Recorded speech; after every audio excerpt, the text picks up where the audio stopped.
Welcome to my channel.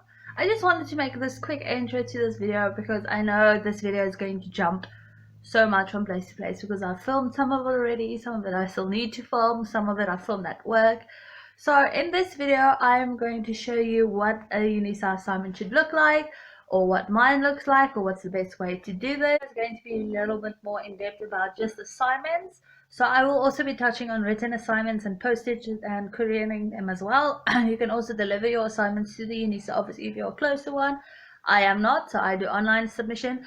And also I just feel like that might be like the better option because you know they will receive it rather than postage, but we'll get into all of that. I'm also going to share with you if you are doing typed assignments, I almost said exams, assignments, there are certain fonts, page numbering you have to use, your margin has to be on a certain setting, also heading and questioning, questions and numbering. There's a lot of specifics that goes into it, so I will share all of that with you in this video. So if you want to know how to do all of that, please keep on watching.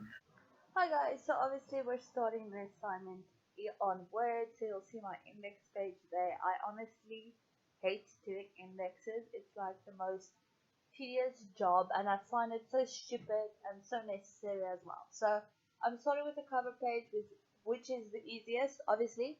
So I'm just adding my name, student number, the unique code. Each assignment has its own little code. It's like 6 or 7 little numbers you need, and then the module, and then the date, of course. Obviously it's really straightforward just to add your details in.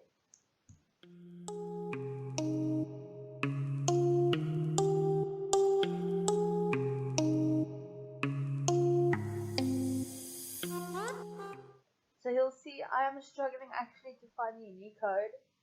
For some reason it's not on the 001 tutorial letter, so I am actually going all the way back onto my Unisa to try and find this stupid code. I was just so frustrated at this point that I wasn't able to just get the get the code or the number that I needed just to be able to freaking get this over and done with, because I was just so tired and I just really was not in the mood to struggle, because I actually think I'm frustrated because I have to make an index because you guys don't understand. It's just like I can do so many assignments. I'll write essays. Just don't ask me to type an index. It's such a tedious job that I just do not like at all. So I've made it so simple for me just to place it in what I need, to copy and paste what I need, but still I just do not like it.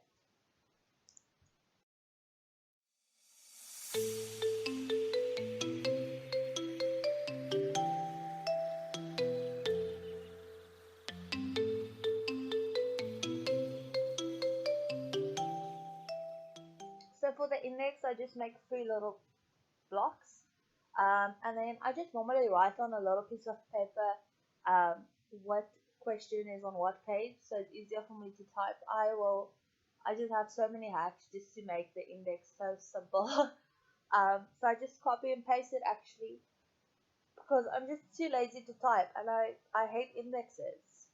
Always will, always have.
here's a really cool thing that I got from one of my other classes, actually from our Afrikaans teacher. This is how to do your referencing in your bio. So actually I created a Pinterest, so I will link it below. You'll be able to access all of the documents that I speak about on there. So this would actually be loaded on there, so you can download it for yourself to use. And they just show you if it's a book, how to reference it, if it's just a chapter or online source, or a piece of like newspaper, or if it's a book with like 4 authors, just to be able to reference it. And obviously how to reference a study guide, which we all use. So it just makes the bio just be so much easier to do. So now we're just going through the full assignment. So obviously I have the cover page, I have the index, then I have the first questions. So I have all of my questions on one page. You'll see they ask just definitions of like certain words. All of my questions are bolded. They're just one space bigger than my answers, and then they are underlined as well. So you can clearly see this is the question and this is the answer. You'll see all of them is like 1.1.1, and then 1.2 goes over 2 pages. So the rest of the page is blank. Then obviously question 2, then just the question that they ask us, and then the sub questions. They just ask us to give like names for whatever they asked us. And obviously there's a blank space, and I just leave it blank. Then I go on to the next page. So you'll notice each question has its own page. So you'll see question 3 has its own pages, question 4 has its own page, and if it goes over 2 pages, the rest of the page is blank. I will not put the same question on one page. It just makes it so much easier to read that way. Here you'll see my diagrams. I do have a video of how to place the diagrams in your assignment. These 2 pictures actually will also be on the Pinterest account, so you'll be able to download it if you're taking this model in the future.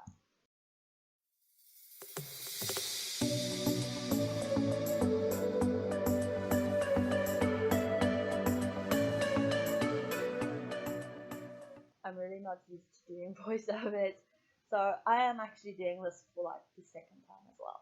So once again, I'm highlighting it, I'm bolding it, and I'm underlining it just to make it much easier to read.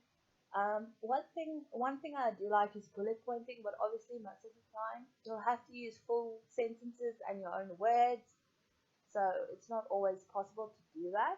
And another thing I like, if they ask you to compare something, I like to do little tables just to show it easier this way, and I don't know, it just looks like you know what you're doing. Another important thing to have is your plagiarism declaration. They ask you to put this in every assignment, so please put this in every assignment. I will leave this also on the Pinterest to download. I just honestly copy and paste it. So you have to fill in your name, your student number, and then the date. And where I work, I feel so nervous. Where I work, we have our signatures electronically, so I can just add it. But if you do not have a signature, just write your name, and they will accept that as well. So I'm just highlighting the student part because I don't really want to share my student number. I don't know if that's like private information or whatever. So I just highlighted to just remind myself that I need to fill it in afterwards. So you do not need to highlight this. This is just for myself. Obviously, when you are saving it, this has to be in PDF. And just to name your assignment, I just named mine assignment 1. Normally, I put the code or this module number in there as well, just so it's easier to do.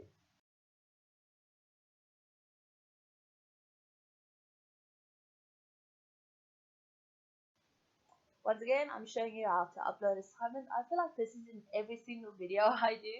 So obviously, this is the back of Unisa if you do not know. I just go to the course and then assignment, and then you need to log in once more. And then you just submit. So it's not really that much to do.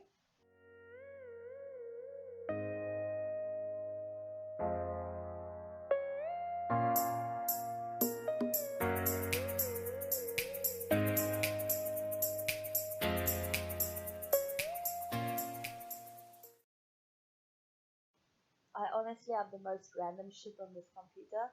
So you'll have to pick what file format you have. Obviously you're going to say PDF. needs to say English, and you agree that this is not plagiarized, so that's it there. And one thing I always encourage is to go to your Outlook, go to your My Unisa email, and check that they have received it. This is the most important part, and you know that they definitely received your assignment, and that you have proof that it was sent.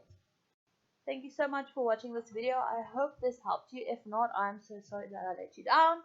Please let me know if you guys have any questions. And let me know what type of video